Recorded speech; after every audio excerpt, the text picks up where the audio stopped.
Hello everyone, welcome back to my channel education Adda 9। जी हाँ, HPSC PGT के form निकले हुए हैं। तो फॉर्म तो हमें टाइम से भरने ही भरने हैं और साथ में हमें सिलेबस को भी ध्यान में रखकर तैयारी शुरू करनी है, क्योंकि समय बहुत कम है और सिलेबस बहुत वास्ट है बायोलॉजी का। तो यहाँ पर अगर अब बात करते हैं एग्ज़ाम पैटर्न की, एग्ज़ाम पैटर्न क्या होने वाला है। एग्ज़ाम पैटर्न यहाँ पर आप सबसे पहला जो स्क्रीनिंग टेस्ट होगा वो होगा 100 मार्क्स का, और उसमें से भी 80% जो हैं वो आपकी मतलब सब्जेक्ट्स रिलेटेड क्वेश्चन होंगे, उसमें वो MCQ होंगे। और 20% जो हैं वो आपका जैसे जर्नल अवेयरनेस है, प्रॉब्लम सॉल्विंग है, इसी में थोड़ा सा रीजनिंग, ये सब इस तरह का आएगा इसमें। तो ये आपका स्क्रीनिंग टेस्ट होगा जिसको क्वालिफाई करना कंपलसरी है। और एग्ज़ाम होगा ये 2 आवर्स का होगा, ठीक है।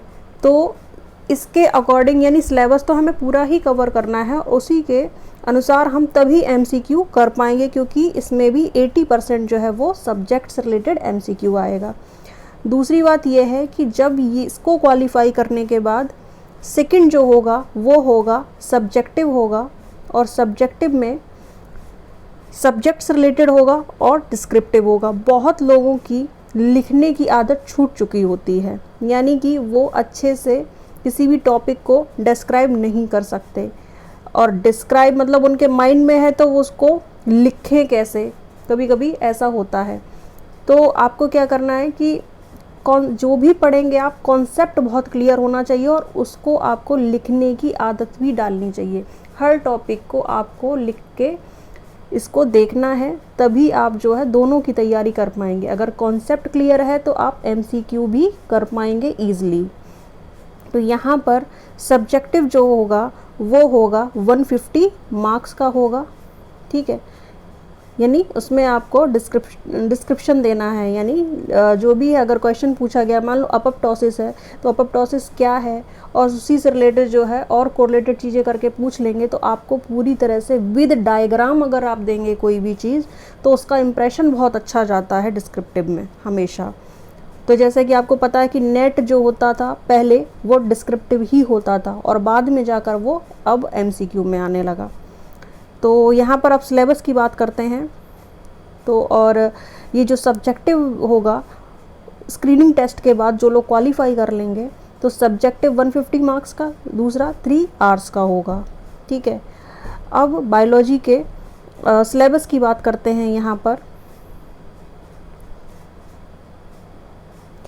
तो पहला टॉपिक है यहाँ पर डाइवर्सिटी ऑफ लिविंग वर्ल्ड। तो डाइवर्सिटी ऑफ लिविंग वर्ल्ड यहाँ पर टेक्सोनोमी एड्स की, यानी जैसे कि 12th में जो था और उससे थोड़ा सा वास्ट जो है भाई, आपका ग्रेजुएशन लेवल की चीज़ें भी इसमें पूछी जा सकती हैं और वहाँ तक जाएगा लेवल। तो बाइनोमियल सिस्टम है, नॉमेनक्लेचर है, ठीक है। और सारा जो जर्नल डिस्क्रिप्शन होता है कि Monera, protozoa, fungi, algae, bryophyte, pteridophyte, यानी कि यहाँ पर भी जब भी आप इस तरह का किंगडम पढ़ते हैं तो सिंप्लिसिटी से लेके कॉम्प्लेक्सिटी तक जाता है, यानी कि सिंपल ऑर्गेनिज्म से एक मल्टी ऑर्गेनिज्म तक ये सारी चीज़ें, और ये एक दूसरे से कोरिलेटेड होती हैं। सेकंड है ये कि structural organisation in plant and animals, ठीक है, structural organisation in plants and animals. तो यहाँ पर वही प्लांट्स का तो आपका एंजियोस्पर्म है, root, stem, leaf, flower, inflorescence, fruits and tissue meristem, permanent और cambium activity, secondary growth, types of wood में वही सेप वुड, हार्ड वुड आता है, और इसको कई तरह से क्वेश्चन पूछ सकते हैं। तो इसके लिए आपको प्रीवियस ईयर के क्वेश्चन भी देखने पड़ेंगे कि कैसे पूछे जाते हैं। और animal tissue, morphology, anatomy and histological of annelid, insect and amphibians. दूसरा ये है थर्ड है, इसमें थर्ड यूनिट है structural and functional organisation of cell.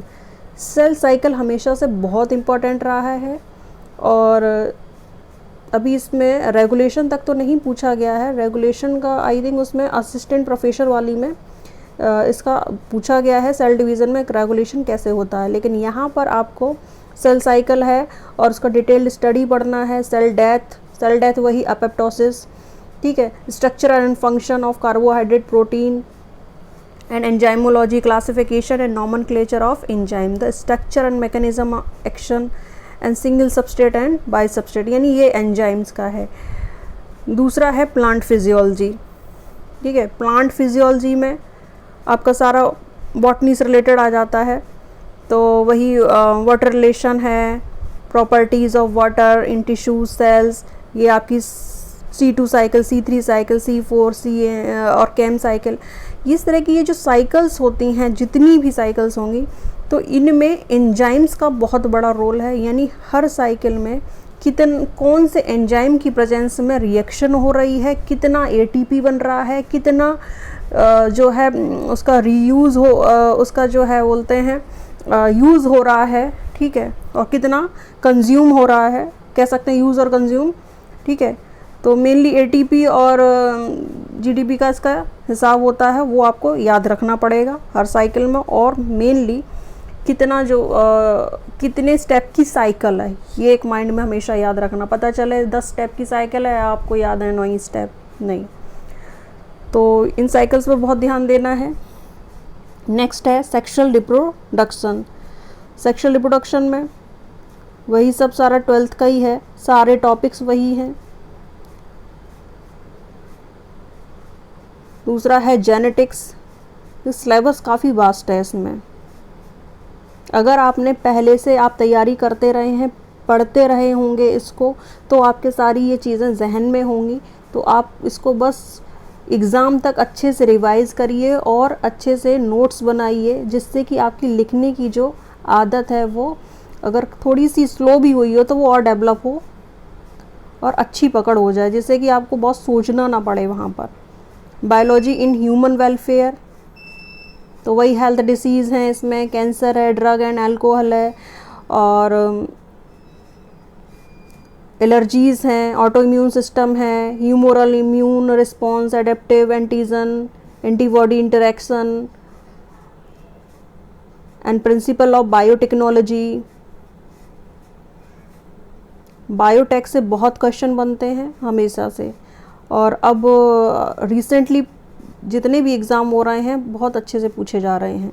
Ecology है, इकोलॉजी जो है बहुत लोगों को बोरिंग लगता है, लेकिन बहुत ही जो है इंटरेस्टिंग है अगर आप समझ लेते हैं तो। और एनिमल फिजियोलॉजी में देखिए ये जो टॉपिक है, जैसे कि डाइजेशन एंड एब्जॉर्प्शन है, breathing and respiration, body fluid and circulation, excretory product and there elimination, locomotion and movement, neural control and coordination, chemical coordination and regulation. इनसे रिलेटेड जो MCQs के जो कुछ वीडियोस हैं वो आप मेरी जो है चैनल पर जाकर देख सकते हैं। बाकी ये इनसे रिलेटेड जो है मैं वीडियोस डालूँगी, कुछ सब्जेक्टिव के भी डालूँगी, जिसमें आप देख सकते हैं। तो आई होप आपको ये डिस्कशन पसंद आया होगा, और दूसरा आप अपनी तैयारी में जुट जाइए। So best of luck, thank you.